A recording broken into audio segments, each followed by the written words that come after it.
Por muito tempo, a morte rubra devastara o país.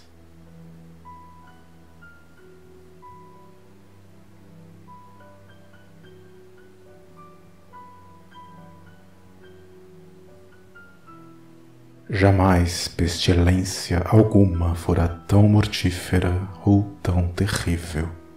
O sangue era seu avatar e seu sinal, a vermelhidão e o horror do sangue. Surgia com dores agudas, súbitas vertigens. Depois vinha profusa sangueira pelos poros e a decomposição.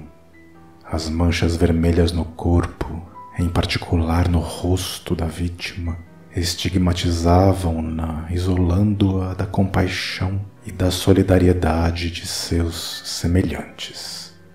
A irrupção, o progresso e o desenlace da moléstia eram coisa de apenas meia hora. Mas o príncipe próspero sabia-se feliz, intrépido e sagaz. Quando seus domínios começaram a despovoar-se, chamou à sua presença um milheiro de amigos sadios e frívolos, escolhidos entre os fidalgos e damas da corte, e com eles se encerrou numa de suas abadias fortificadas. Era um edifício vasto e magnífico, criação do gosto excêntrico, posto que majestoso, do próprio príncipe. Forte e alta muralha com portões de ferro cercava-o por todos os lados. Uma vez lá dentro, os cortesãos, com auxílio de forjas e pesados martelos, rebitaram os ferrolhos a fim de cortar todos os meios de ingresso ao desespero dos de fora e de escape ao frenesi dos de dentro. A abadia estava amplamente abastecida. Com tais precauções, podiam os cortesãos desafiar o contágio, o mundo externo que se arranjasse. Por enquanto, era loucura pensar nele ou afligir-se por sua causa. O príncipe tomara todas as providências para garantir o divertimento dos hóspedes. Contratara bufões, improvisadores, bailarinos, músicos. Beleza, vinho e segurança estavam dentro da abadia. Além de seus muros, campeava a morte rubra. Ao fim do 5º ou 6º mês de reclusão, quando mais furiosamente lavrava a pestilência lá fora, o príncipe próspero decidiu entreter seus amigos com um baile de máscaras de inédita magnificência. Que cena voluptuosa essa mascarada! Mas me permitam, primeiramente, falar das salas em que se realizou. Era uma série imperial de 7 salões. Na maioria dos palácios, tais séries formam longas perspectivas em linha reta, as portas abrindo-se de par em par, possibilitando a visão de todo o conjunto. Aqui, o caso era diverso, como se devia esperar do gosto bizarro do duque. Os apartamentos estavam dispostos de forma tão irregular que a vista abarcava pouco mais de um por vez. A cada 20 ou 30 metros havia um cotovelo brusco, proporcionando novas perspectivas. À direita e à esquerda, no meio de cada parede, uma alta e estreita janela gótica abria-se para o corredor fechado que acompanhava as sinuosidades do conjunto. Essas janelas estavam providas de vitrais cuja cor variava de acordo com o tom predominante da decoração da sala para a qual davam. A sala da extremidade oriental, por exemplo, fora decorada em azul e intensamente azuis eram suas janelas. A segunda sala tinha ornamento e tapeçarias purpúreas. Purpúreas eram as vidraças. A terceira fora pintada de verdes, sendo também verdes as armações das janelas. A quarta havia sido decorada e iluminada de alaranjado, a quinta de branco, a sexta de violeta. O sétimo aposento estava completamente revestido de veludo preto, que, pendendo do teto e ao longo das paredes, caía em dobras pesadas sobre um tapete de mesmo estofo e cor. Nesse aposento, entretanto, a cor das janelas não correspondia à das decorações. Suas vidraças eram vermelhas, de uma escura tonalidade sanguínea. Cumpre notar que em nenhum dos aposentos havia lâmpada ou candelabro pendendo do teto ricamente ornamentado a ouro. Luz alguma emanava de lâmpada ou candelabro em qualquer das salas. Contudo, nos corredores que as acompanhavam, em frente de cada janela, havia um pesado trípode a sustentar um braseiro, cuja luz, filtrando-se através dos vitrais, iluminava o aposento, ocasionando uma infinidade de vistosas e fantásticas aparências. Na sala negra, porém, o clarão, infletindo sobre as negras cortinas, através dos vitrais sanguíneos, produzia um efeito extremamente lívido e dava a aparência tão estranha à fisionomia dos que ali entrassem, que poucos tinham coragem de atravessar-lhe o umbral. Era nesse mesmo aposento que havia, encostado à parede oeste, um gigantesco relógio de ébano. Seu pêndulo ia e vinha num tic-tac lento, pesado, monótono.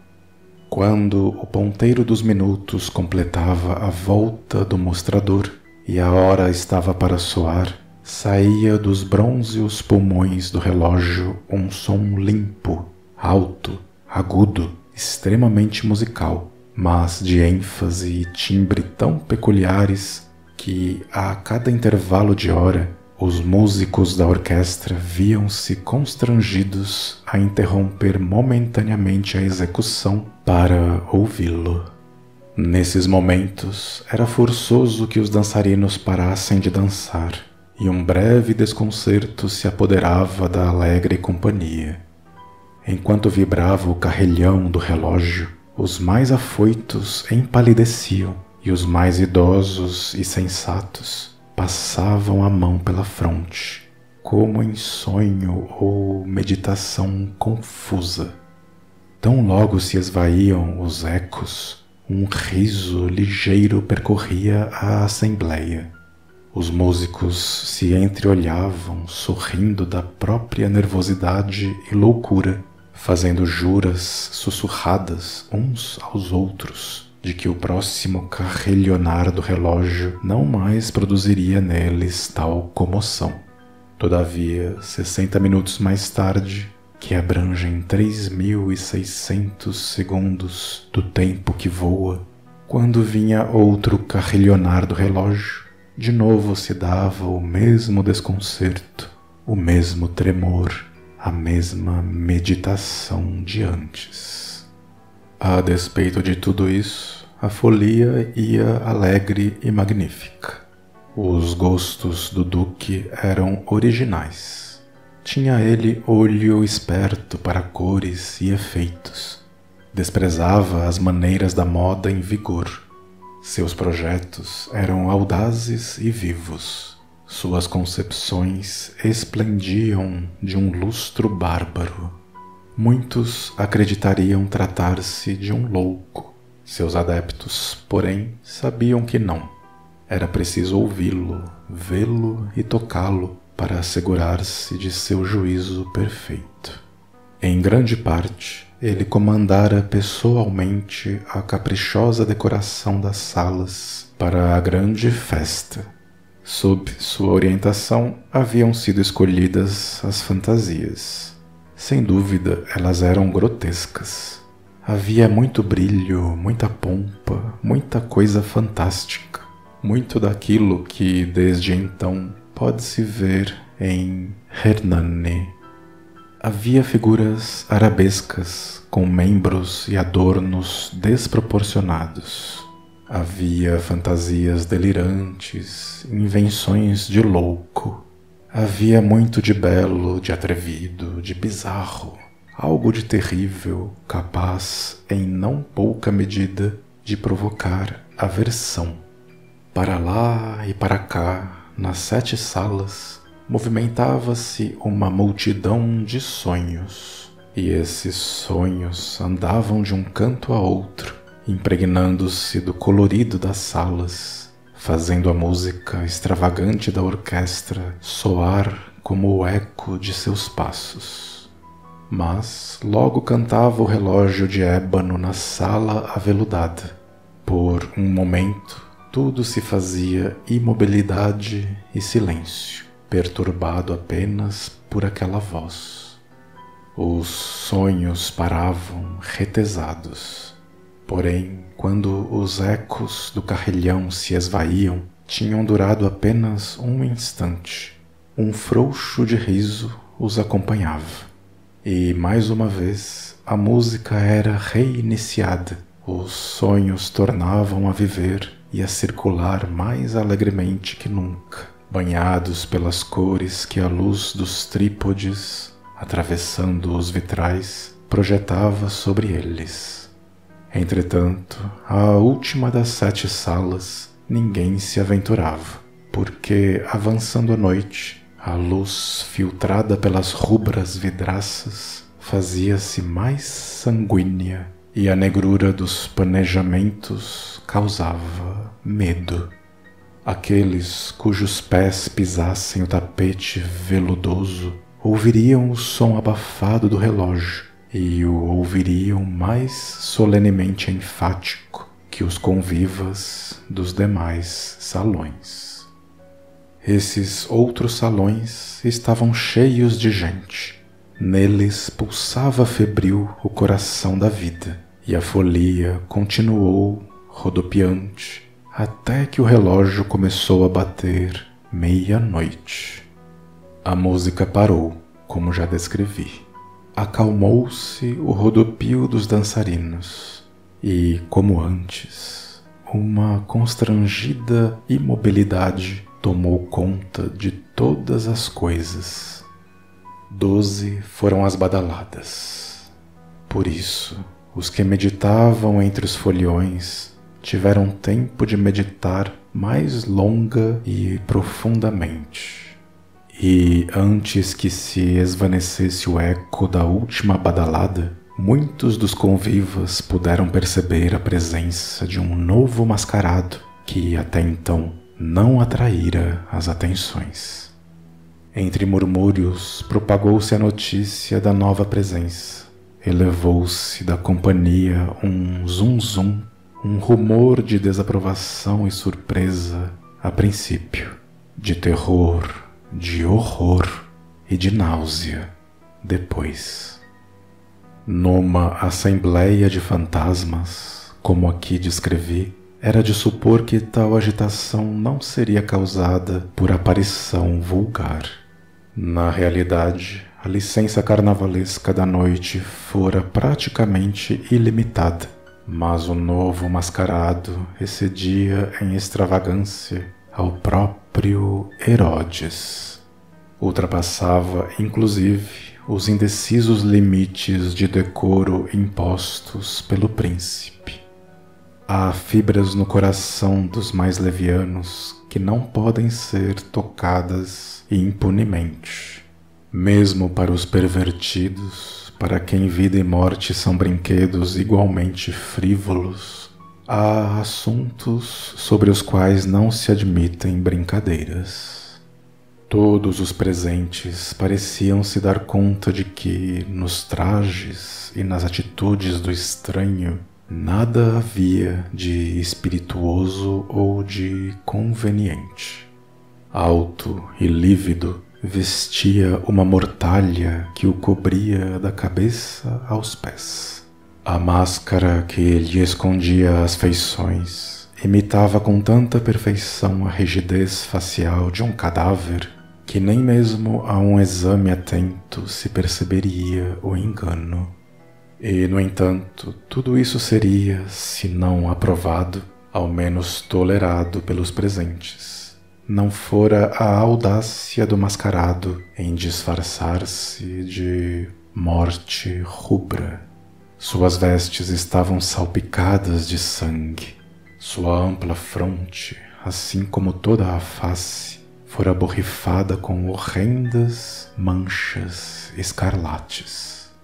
Quando os olhos do príncipe Próspero caíram sobre aquela figura espectral que, para melhor representar seu papel, caminhava entre os dançarinos com passos lentos e solenes, viram-no ser tomado de convulsões e arrepios de terror ou asco no primeiro instante.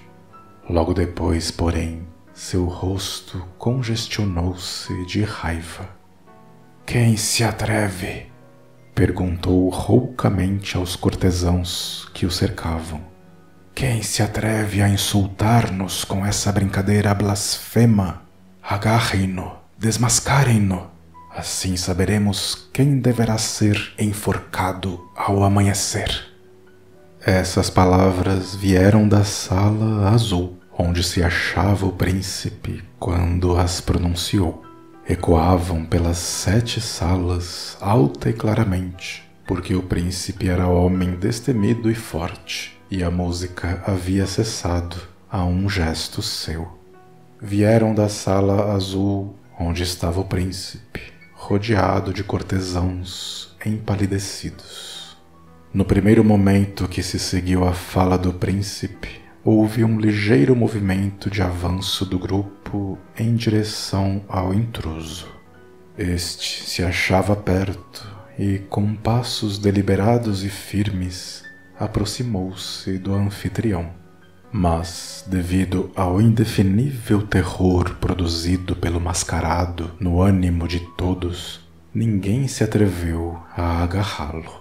Sem empecilho, ele se afastou, passando a 1 metro do lugar onde estava o príncipe. À sua passagem, toda a vasta assembleia, como que movida pelo mesmo impulso, afastou-se do centro das salas para as paredes, e o mascarado pôde seguir seu caminho com desembaraço e com os mesmos passos solenes e medidos com que passara da sala azul à vermelha, da vermelha à verde, da verde à alaranjada, desta para a branca e para a violeta, sem que nenhum dos circunstantes tivesse esboçado um gesto para detê-lo.